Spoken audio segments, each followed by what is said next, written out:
মা, এই ড্রেসটা দেখো, আমি অনলাইন থেকে নিয়েছি, কেমন লাগছে? বাহ, এই ড্রেসটাতে তো তোকে খুব সুন্দর লাগছে, খুব মানিয়েছে তোকে। মেঘা, তাড়াতাড়ি করো, দেরি হয়ে যাচ্ছে।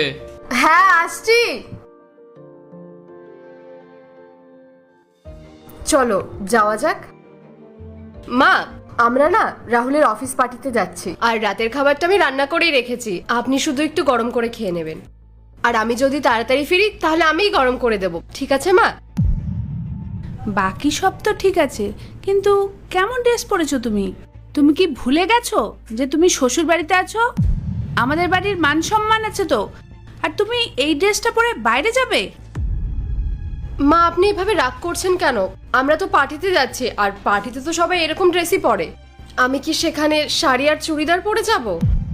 হ্যাঁ হ্যাঁ, আমিও জানি যে তুমি পার্টিতে যাচ্ছ, কিন্তু তোমার এটা শ্বশুর বাড়ি, আর তুমি এই বাড়িতে নতুন বউ হয়ে এসেছো, আর এসেই তুমি নিজের আসল রূপ দেখানো শুরু করে দিয়েছো। আরে নিজের ভুল স্বীকার না করে তুমি আমার মুখে মুখে তর্ক করছো। মা, আমি আপনার সাথে তর্ক করছি না, আমি শুধু আপনাকে সহজভাবে বোঝানোর চেষ্টা করছি। বৌদি, তুমি নিজের ভুলটা তো স্বীকার করে নিতে পারো, মায়ের সাথে তর্ক করার কি আছে? আর একটা কথা বলো তো, তোমাকে বাড়ি থেকে কিছু শিখিয়ে পাঠায়নি, নাকি মা বাবা কোনো সংস্কার দেয়নি? তো কিছুই জানো না তুমি। কথা এখানে আমাকে নিয়ে হচ্ছে, তুমি আমার বাড়ির লোকেদের এখানে কেন টানছো? আর রাহুল, তুমি মাকে বোঝাও না যে পার্টিতে মানুষ এরকম ড্রেস পরেই যায়।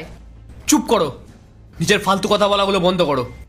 তুমি হয়তো ভুলে যাচ্ছ যে তুমি কার মুখে মুখে তর্ক করছো। উনি আমার মা, এই বাড়িতে উনি যেটা বলবেন সেটাই শেষ কথা। আর উনি যখন বলছেন তোমাকে ড্রেস চেঞ্জ করে আসতে, যাও তাড়াতাড়ি গিয়ে ড্রেসটা চেঞ্জ করে আসো, যাও তাড়াতাড়ি। দাদা, তুই এখন থেকে যদি বৌদির ওপর কড়া না হোস না, তাহলে দেখবি তোর মাথায় চড়ে বসবে। তখন দেখবি লোকে বলবে তুই বৌদির কথায় উঠিস আর বসিস। বাকিটা তুই দেখে নে। আর বাবু, তুই ওকে বুঝিয়ে দিস ও যাতে আমার সামনে বেশি মুখ না চালায়। বাবু, তোর সামনে যদি ও এইরকম ব্যবহারটা আমাদের সাথে করতে পারে, তাহলে বুঝতে পারছিস তোর আড়ালে ও আমাদের সাথে কি ব্যবহারটাই না করবে। বুঝে গেছি মা, ওরা তো দেমাগ কি করে বন্ধ করতে হয় সেটা আমার খুব ভালোভাবেই জানা আছে।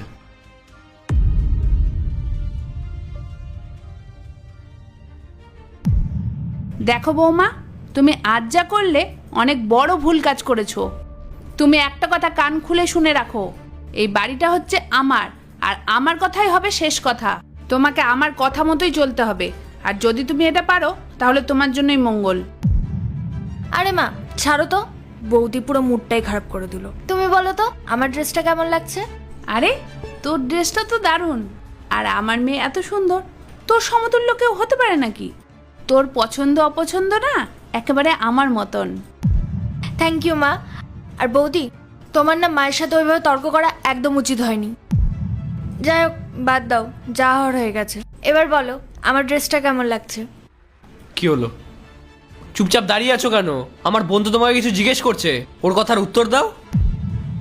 আরে বাবু, ছেড়ে দে ওকে, ও কেন উত্তর দেবে? আমি ওকে ভালো করেই জানি, ও আমার মেয়েকে হিংসে করে। আসলে স্নেহা এত সুন্দর ড্রেস পরেছে না, সেটা ওর সহ্য হচ্ছে না, ওই জন্যই চুপচাপ দাঁড়িয়ে রয়েছে। তুমি ঠিকই বলেছো মা, বৌদি না আমাকে দেখে খুব হিংসা করে। ওর নিজের ড্রেসটা চেঞ্জ করতে হয়েছে বলে এখন আমার ওপর রাগ দেখাচ্ছে। ব্যাস, অনেক হয়েছে, যা মুখে আসছে তাই বলে যাচ্ছ। আরে একটা কথা বারবার বলতে বলতে তোমরা হাঁপিয়ে যাও না? অনেক সহ্য করেছি, আর নয়। আমার ব্যাপারে বারবার এরকম উল্টোপাল্টা কথা বললে না, আমি আর চুপ করে থাকবো না। মুখ সামলে কথা বলো। কি চাও তুমি? আমি তোমাকে এই বাড়ি থেকে বার করে দিই? এখানে আমার মা বোন বসে আছে, যদি এই বাড়িতে থাকতে হয় তাহলে ওনাদের কথা মতন চলতে হবে, নাহলে এখনই এই বাড়ি থেকে বেরিয়ে যাও। আমি থাকতেও চাই না, অনেক সহ্য করেছি। এবার থেকে আমার সাথে যদি কেউ একবারও খারাপ ব্যবহার করে না, তাহলে আমি একদম ছেড়ে কথা বলবো না। আর তোমাদের কি মনে হয় আমি তোমাদের হাতের পুতুল? তোমরা যা বলবে আমি তাই করব? এ বাড়িতে এমন কোনো দিন যায় না যেদিন আমার বাবা মাকে ছোট করা না হয়। আরে তাদের কি দোষ?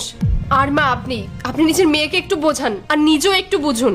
আপনার মেয়ে যা খুশি পড়ুক, যা খুশি করুক, তাতে আপনার কোনো অসুবিধা নেই, তাই না? আর সেখানে আপনার বাড়ির বৌমা যদি একই রকমের ড্রেস পরে, তাহলে আপনার মান সম্মান সব ধুলে মিশে যাবে। যে বাড়ির বউ কখনো মেয়ের মর্যাদা পায় না, সে বাড়িতে থাকার কোনো মানেই হয় না। আমি এই মুহূর্তে চলে যাচ্ছি। মেঘা, মেঘা আমার কথা শোনো। মেঘা, দেখলি তো দাদা, বৌদিকে মাথায় তোলার ফল।